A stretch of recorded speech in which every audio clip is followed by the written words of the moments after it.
kłaniają się Państwu pan profesor Michał Królikowski, prawnik, oraz Agata Ruiner, teolog. Ciągle rozmawiamy o życiu i ja po naszej ostatniej rozmowie taka się czuję trochę zagoniona do walki, ale proszę się nie obawiać, spróbuję być nadal uśmiechnięta i przyjaźnie nastawiona, bo nie wiem, czy dobrze zrozumiałam, że pan profesor wysnuł taką tezę, że ten wyrok Trybunału Konstytucyjnego sprzed 2 lat poszedł za daleko.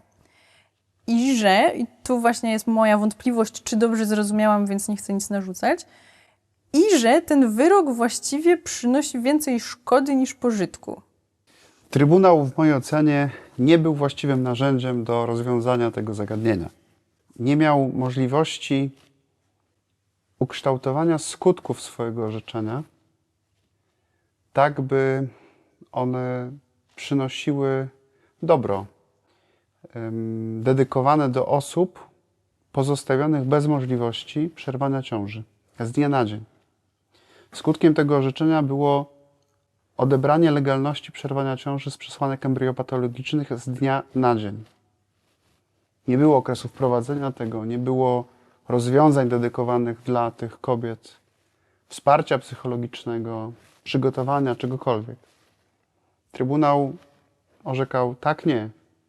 A więc jak powiedział, że jest niezgodne z konstytucją, musiał to zrobić od razu. Nie mógł tego odroczyć w czasie, ze względu na tak radykalną niezgodność. Nie mógł ukształtować tego, jak ma wyglądać prawo, które będzie chronić osoby będące w sytuacji trudnej, ciężkiej, w dramacie. Powinien to zrobić ustawodawca. To Trybunał nie był narzędziem właściwym do tego.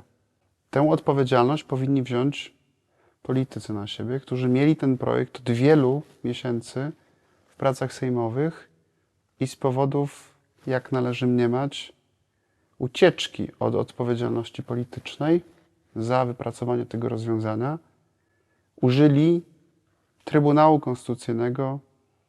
Co do przewidywalności jego orzeczeń dzisiaj możemy być pewni, bo jest to Trybunał, który dość mocno jest powiązany z oczekiwaniami politycznymi środowiska rządzącego. Użyli tego Trybunału do osiągnięcia realizacji pewnego zobowiązania. Dlatego mówię, że to orzeczenie jest niefortunne. Efekt tego orzeczenia był społecznie druzgoczący.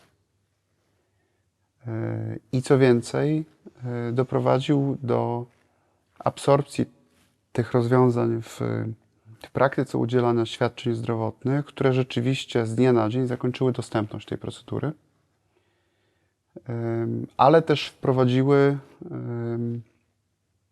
sytuację, w której zaczęto sygnalizować ryzykowanie życiem kobiet ze względu na obawy przed zarzutem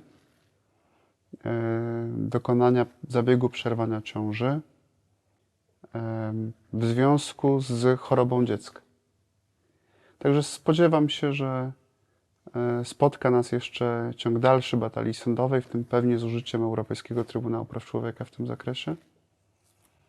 I tak jak powiedziałem, to jest wywołanie demonów. Pewien stan wojny pozycyjnej, pewnego układu figur na szachownicy, trwania przez tyle lat, pozwalał czerpać z argumentów w naszej stronie, stronie nakierowanej na ochronę życia, czerpać z argumentów racjonalnych, z argumentacji godnościowej, nie? Z konstytucji.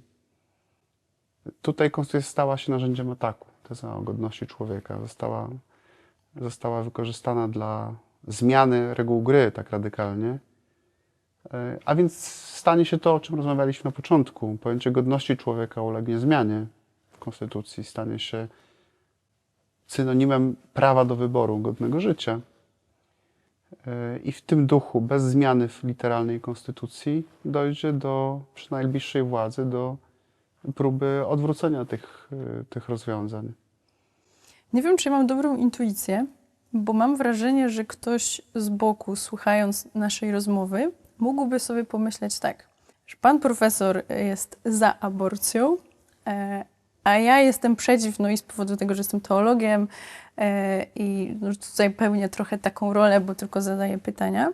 A mam wrażenie, jak rozmawiamy, że jednak tak nie jest. To znaczy, że jesteśmy po tej samej stronie tylko pan patrzy w jakiejś szerszej perspektywie, co dla człowieka, który słucha tego z boku, nie jest jasne. Że jest takie bardzo spłycone pojęcie, że jeżeli ktoś mówi, ten wyrok mógłby być lepszy, albo to nie była właściwa instytucja do wydania takiego wyroku, to równoznacznie w głowie wielu osób taki człowiek będzie miał łatkę aborcjonista, jest przeciwko życiu, nie jest katolikiem i właściwie to wyrzućmy pana profesora z kościoła. I teraz nie chodzi mi o to, że się przejmuję tym, jak nasi widzowie to odbiorą, choć oczywiście jest to ważne, żebyśmy się wszyscy rozumieli i czuli tu bezpiecznie, ale nie chciałabym, żeby zostało takie wrażenie z tej rozmowy, a mam poczucie, że to tak brzmi. Jestem prawnikiem, który z kwestią ochrony życia jest związany od 20 lat. Uczestniczyłem w pracach legislacyjnych, które służyły próbom wzmocnienia ochrony życia od roku 2006. Od pierwszej próby zmiany konstytucji za czasów Marka Jurka. Byłem współautorem ustawy bioetycznej, tej związanej z ratyfikacją konwencji i prawami reprodukcyjnymi i tak dalej, i tak dalej. Jestem związany ze środowiskiem takich osób jak Andrzej Zoll, Włodzimierz Wróbel, Stanisław Zabłocki, Basia Chyrowicz. I za każdym razem docieramy do tego samego momentu. Ludzie, którzy są aktywistami proaborcyjnymi, oczekują rozwiązań jednoznacznych. Oczekują rozwiązań zakaz. My mówimy, prawo to bardzo skomplikowana materia, to bardzo skomplikowana sieć o wielu różnych funkcjonalnościach i musimy kierować się zasadą takiej roztropności, co możemy osiągnąć, jak możemy uczynić dobro. W 2006 roku pierwszy pomysł konstytucyjny był wpisać do artykułu 38 zakaz, przepis mówiący o tym, że Rzeczpospolita Polska zapewnia ochronę życia od poczęcia do naturalnej śmierci. Powiedzieliśmy wówczas, to jest zły pomysł. Nie mamy ustaw o in vitro. Zamiast tego trzeba zmienić artykuł 30, czyli zasady o godności i wpisać godność przynależna od momentu poczęcia. Tak, żeby każde prawo późniejsze dotyczące pracy na embrionach było rozwiązaniem rozpoznającym podmiotowość i godność embrionu ludzkiego. Nie poszło. Przyjęte ustawy in vitro traktują embrion przedmiotowo. W 2013 roku napisaliśmy projekt nowelizacji kodeksu karnego i akceptując pewne orzecznictwo Sądu Najwyższego, powstałe m.in. dzięki panu prezesowi Sądu Najwyższego Stanisławowi Zabłockiemu, wpisaliśmy tam taką propozycję, by każda ochrona życia człowieka dorosłego odnosiła się do dziecka znajdującego się w stanie zdolnym do życia poza organizmem matki, albo wtedy, kiedy jest konieczność cesarskiego cięcia, by ratować dziecko. Spotkało się to z ogromnym atakiem, że próbujemy kobiety uczynić sprawcami śmierci swoich dzieci, odpowiedzialnymi za śmierć swoich dzieci.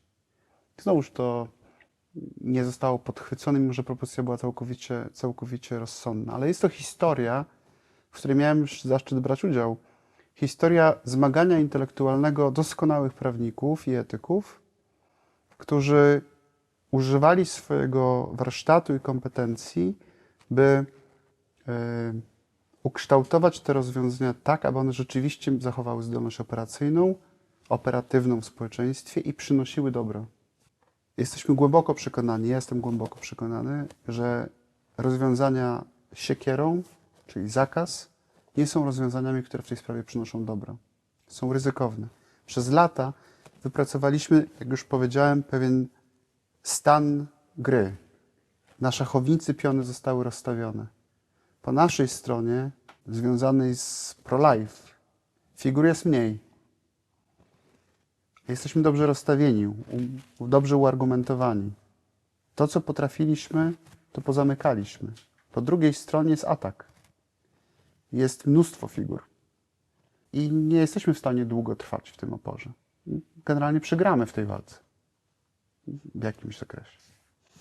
To tak bardzo pesymistycznie zabrzmiało i myślę też o tym, że z jednej strony pan profesor pokazuje te negatywne skutki tego wyroku, które widzieliśmy społecznie i pewien manifest, który się rozlał na ulicach w postaci wielu kobiet, wielu mężczyzn, wielu ludzi oburzonych tym wyrokiem, wszyscy obserwowaliśmy, ale z drugiej strony możemy powiedzieć, ile osób zostało uratowanych, ile żyć i to mówią te środowiska, które popierają ten wyrok i to, co się wydarzyło później. Mówią, zobaczcie, ile istot żywych, ile osób udało się dzięki temu uratować. I ile osób zginie przez to, że to działanie sprowokuje zmianę. I ja się zastanawiam, i o tym chyba porozmawiamy w kolejnym naszym odcinku, czy jest jakaś szansa, żebyśmy się przestali kłócić. I na tę rozmowę myślę, że oboje Państwa zapraszamy serdecznie. Dziękuję za dzisiejsze spotkanie. Dziękuję.